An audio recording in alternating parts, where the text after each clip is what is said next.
So oftentimes I have students in Photoshop who are either unable to complete work due to poor time management, or perhaps are suspended or an ISS or some situation like that where they don't have access to Photoshop. So a program that works okay, I mean nothing is going to be as good as Photoshop, but a program that works okay is called PhotoPea. And that's like the peas that you eat, PEA. PhotoPea will allow you to save and open Photoshop files, PSD files.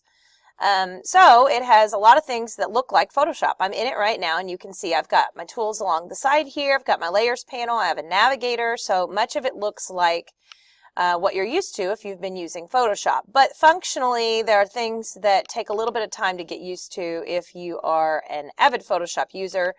Namely, the fact that we can't put multiple images side by side and drag between images as easily as we can in Photoshop. So I wanted to go over just kind of the basics of how to transition, if you're already a Photoshop user, into using PhotoPea when you have to. I will also say PhotoPea works on a Chromebook, which works great for my students because that's what they have as their one-to-one devices. All right, so I have opened 3 pictures I took with a digital camera, so they're rather large. And then this little background picture, which I just saved off the internet, which really isn't all that large. I'm going to create a new document, same as you would in Photoshop, File, New. And I'm going to go ahead and put in, I'll just do a width of 10 inches and a height of 8 inches, so it would be kind of, I don't know why that's not letting me type at the moment, but anyways. So you would put your settings in there and hit Create. Oh, I can't do it in there. Hold on, here we go. File, New. I don't know what Nan is. Let's switch it. Always, okay, well, that's fine. We'll just do 1000 by 800. It's happy morning to me. Okay. And then, oh, maybe it needed this in here. I'm going to do 150 pixels per inch. That's what I like to do. I'm going to hit Create. All right, so we've got this document here. Now to see how this is pixel to pixel, you go to View, Pixel to Pixel. That's like actual size view. And I think that's important because when it opens, things aren't necessarily in actual size view. Now this one I've already done it, so this is actual size. But this one, these are digital camera pictures. If I go to one-to-one view, it's really huge. See, you can see it's this big and there's actually this much around it. So these pictures are way too big to begin with. And this one's really, really small. I'm going to deal with the small one here first. So in order to move something from one document to the next, you have to get the marching ants around it. So you have to select it. Under the Select menu, and I'm going to deselect for a second, but if you go to Select and select All, or you can use the keyboard shortcut Control-A, it will put the marching ants all the way around the image. Then you can copy and paste. And you're going to have to kind of rely a little bit more on menus than you are like right-clicking, because we're in the browser, and the browser is not going to be as friendly for right-clicking. So now that I'm in my new document, I'm going to edit and paste, and it will paste this little guy in here. Now notice it is on its own layer, just like it would be in Photoshop, but it is a little bit small. Now for this project, it's not going to matter, but typically we don't size up, layers if we don't have to. You can't press Control-T in Chrome or it opens a new tab. Fun fact. But you can click on this little button here to put the transform controls. You can also go to Edit and Free Transform, and that shows you the keystroke. So if you actually did want to use keystrokes here, it's Control-Alt-T in order to do it in here. But I just come up on my Move tool and click here for transform controls. Same things apply as the normal versions of Photoshop. You can hold down Shift and pull from the corner, and it will allow you to scale.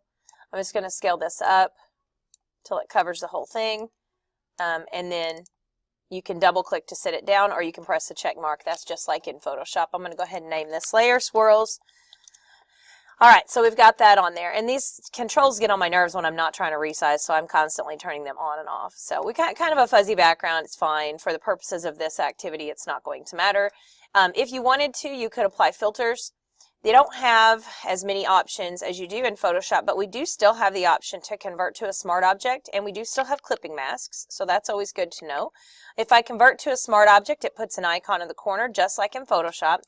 And if you apply a blur, let's say a Gaussian blur, if I wanted to fuzz this out more, you know, like that. So it's just more of a fuzzy thing. I hit OK. And it does apply it as a smart filter, just like it does in Photoshop. So I'm going to collapse that down. But just so you know, we do have a lot of Photoshop-friendly things happening in here. Now, I don't need this swirl, so I'm going to close it and say I don't need to save it. I am going to save this document, though. Now, notice you can save it as a PSD file, but it will make you save it to your computer. If you're on a Chromebook, of course, to your Chromebook. And it downloads it for you. You can try to connect your account. I think if you do that, you might be able to have some other save options to save in the cloud. I generally just download them whenever I'm working on them, and then you can file open, and you can open them up from your computer. Okay, so now let me deal with these other ones. So I have these hands, which are clearly too big. I don't think it's a great idea to pull them over when they're this big, especially when you know you're not going to use them at this size. So I like to go ahead and size these down. It's exactly the same as in Photoshop. Image, image size. Now we know that my document I'm moving it to is 1,000 images or 1,000 pixels wide. I don't even need this to be that wide. So I'm just going to kind of pop 800 and it'll automatically keep that aspect ratio and hit OK. All right, so this is now not as big as it was. I had it selected. Let me deselect. All right, so now I'm going to select all or press Control A, edit copy, go to my project, edit paste.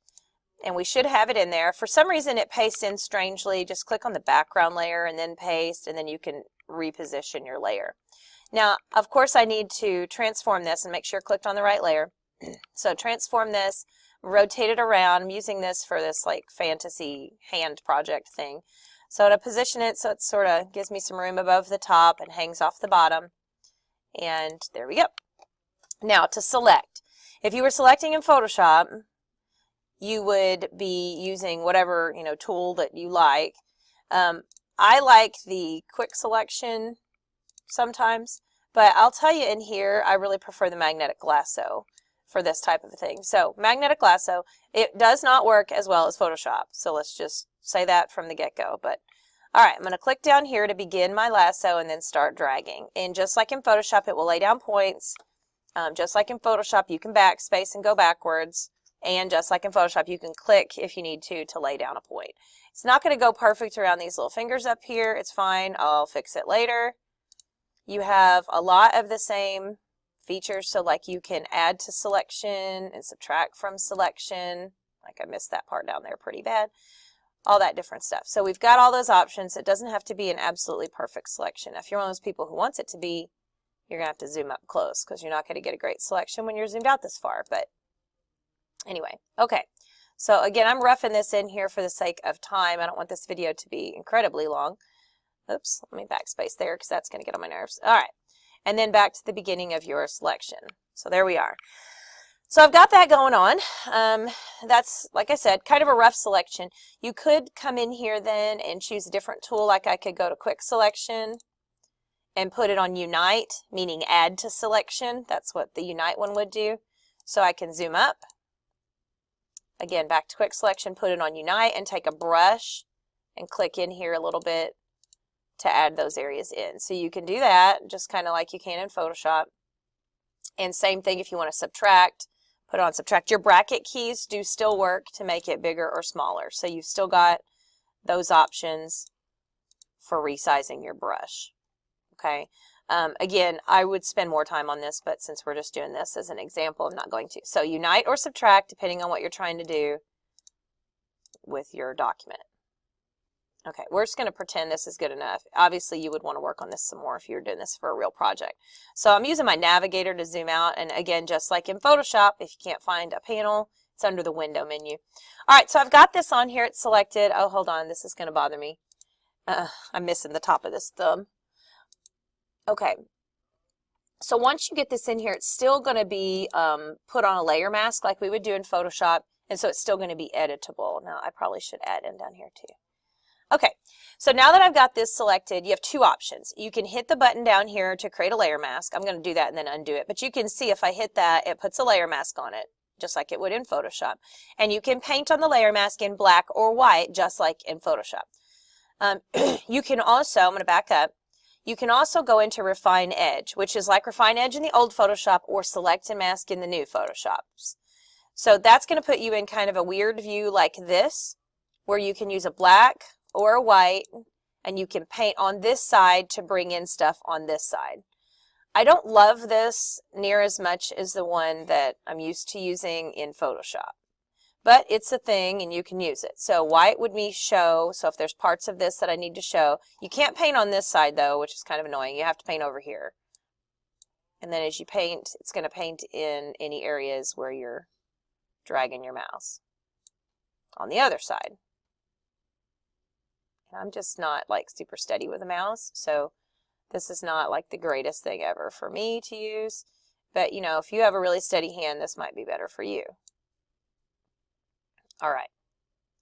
And I will tell you on Refine Edge, it's like it always brings in the edge a little bit, so it's kind of never perfect. Kind of feathers the edge. There is that's what this border is.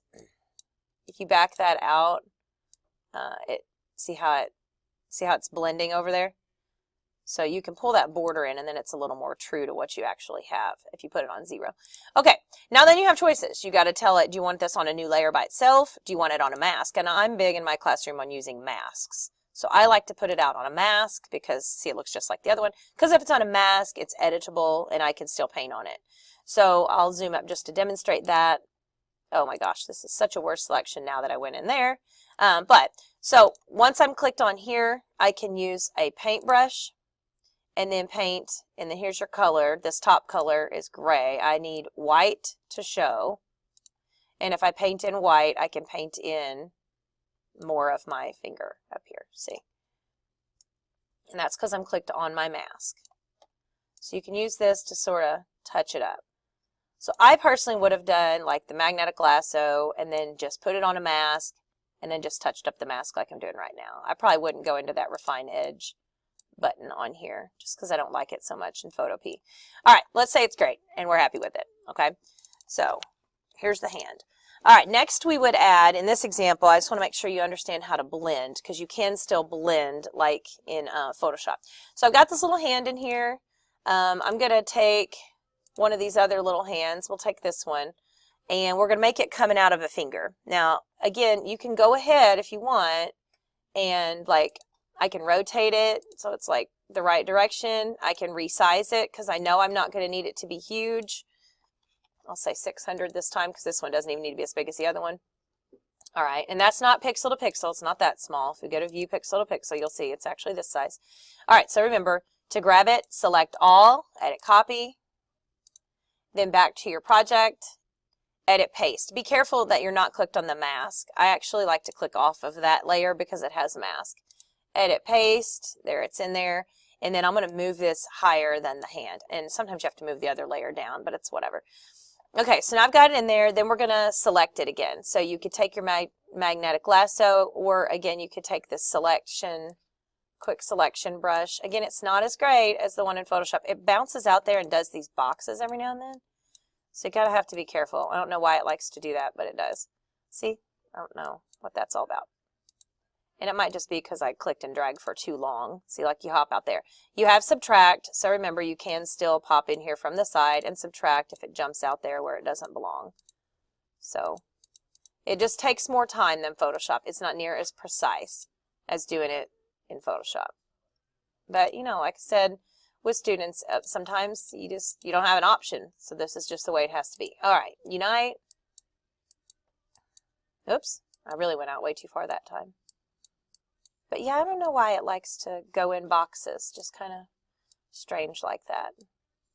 And you can still add or subtract using other tools, just like in Photoshop. So I could pop in here with like my magnetic lasso and on the subtract one. And then I can like go along the edges here like this. And it just kind of, oops, come out here and double click to get those out. So I mean, like it works just like Photoshop. Same thing here. I want to get rid of that little piece. I can chunk that out of there. All right, I don't actually know how much of this arm I'm going to need. Let me put this on add and get this little edge. There we go. Okay, so we'll say that's good enough. I'm going to go ahead and put a mask on it. I'm just going to hit the mask button. I've got this, and I don't need marching ants on it anymore. I'm going to deselect that. All right, now let's put those handles on there. Transform controls with that. Hold shift and size down. And if I'm making this, we're doing a fantasy project, so if I'm making this come out of a finger, we'll make it come out of this finger. You want to try to match it up as best you can size-wise, so you don't have as much work to do on it. All right, we'll say that's good.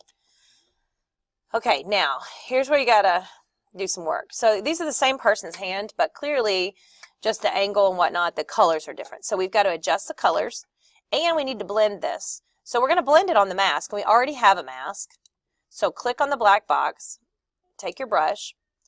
Brushes have hard and soft, just like in Photoshop. To blend, you want soft, so I'm going to go all the way down on hardness. Black to hide, because we want to hide this line. So I'm going to switch these so black is on top, and then I'm going to use my bracket, make my brush bigger. I'm just going to brush this out down here. See, look, that's like already a whole lot better. All right, there we go. Now I can still see where the color difference is, and you could go up a little higher just to kind of give it a better blend. But it's still, you know, like this is pinker down here, you know, probably because this side of your body doesn't get a whole lot of sun, right? So I'm going to add an adjustment layer. It's the little moon looking button, just like in Photoshop. And you just kind of have to decide which one you want to do. Sometimes I do photo filter, where you kind of give it a tinge of a color, like you add a little bit of pink to it. We'll try that. Notice it does it to everything, so you are going to have to right click and clip it, just like in Photoshop. Now that is way too orange, and I don't really want orange. I want to add more pink to this thing. All right, okay, there. See, now that's getting a little more pink. I don't want it to be that pink though, so I'm going to back it off a little bit. All right, that's not too bad. It does kind of match the colors going on up here. It's not perfect, but you know, it's not terrible. You could add additional adjustments. So, I mean, it's not really, doesn't need to be brighter or darker, but let's say I wanted to do a contrast in here. You can clip that one in there too. And then, let's say, pull the contrast up or down, or lower that brightness a little bit. Actually, lowering that's not too bad. That's a little bit better. We'll pull the contrast down. All right, I kind of like that. All right, so there we go. I'm going to put this to where you see it pixel level.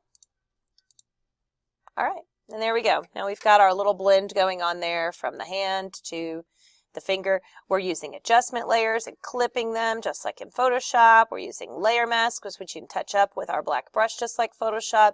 And we did use a smart object to our background layer as well. So you've got all your same options. And then, of course, I'm going to save this again. And remember, every time you save it, it downloads it. So you kind of have to save over it.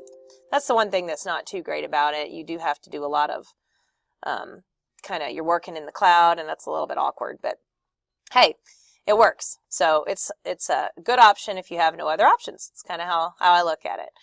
All right, so finally, if you were going to use this in a project and you have to turn it in like through the web, you would export it as a JPEG or PNG or whatever, and you're good to go.